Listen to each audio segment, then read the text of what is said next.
നമ്മൾ പല കാര്യങ്ങളും അള്ളാഹുവിനോട് ചോദിച്ചു വാങ്ങണമെന്ന് ആഗ്രഹിക്കുന്നില്ലേ? പല കാര്യങ്ങൾക്കും നമ്മുടെ ഉള്ളിൽ അള്ളാഹുവിനോട് പറയണം, നല്ലൊരു സമയത്ത് ദുആ ഇറക്കണമെന്ന് നാം വിചാരിക്കുന്നില്ലേ? ഇതാ അറഫയുടെ ദിവസം, അറഫയുടെ ദിവസത്തെ ദുആ അത് ഖൈറായ പ്രാർത്ഥനയാണ്, ശ്രേഷ്ഠമായ പ്രാർത്ഥനയാണ്, ഉന്നതമായ പ്രാർത്ഥനയാണ്. കൈ നീട്ടിക്കോ, അള്ളാഹു തട്ടാത്ത ദിവസമാണ് അറഫയുടെ ദിവസം.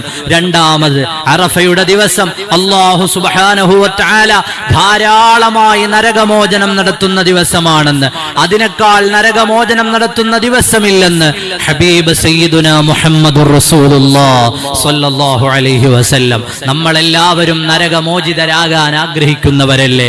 അല്ലാഹു തആല നരകത്തിൽ നിന്ന് മോചിപ്പിക്കുന്ന ആ ദിവസത്തിൽ അല്ലാഹുവിന്റെ മോചനം നൽകപ്പെട്ട അടിമകളുടെ പട്ടികയിൽ നമുക്ക് ഉൾപ്പെടണം. അതാണ് ഹബീബായ നബി തങ്ങൾ പറഞ്ഞത്, അറഫയുടെ ദിവസം അല്ലാഹു ധാരാളമായി നരകമോചനം നൽകുന്ന ദിവസമാണ്. ഖബറിൽ നിന്ന് എഴുന്നേൽക്കുന്ന മനുഷ്യൻ, അല്ലാഹുവിന്റെ അരികിലേക്ക് പോകാൻ വേണ്ടി ഖബറിൽ നിന്ന് എഴുന്നേൽക്കുന്ന മനുഷ്യൻ, ആ മനുഷ്യനെ മൂന്ന് ആളുകളെ, ആ മനുഷ്യരിൽ നിന്ന് മൂന്ന് വിഭാഗം ആളുകളെ മലക്കുകൾ മുസാഫഹത്ത് ചെയ്യുമെന്നാണ്.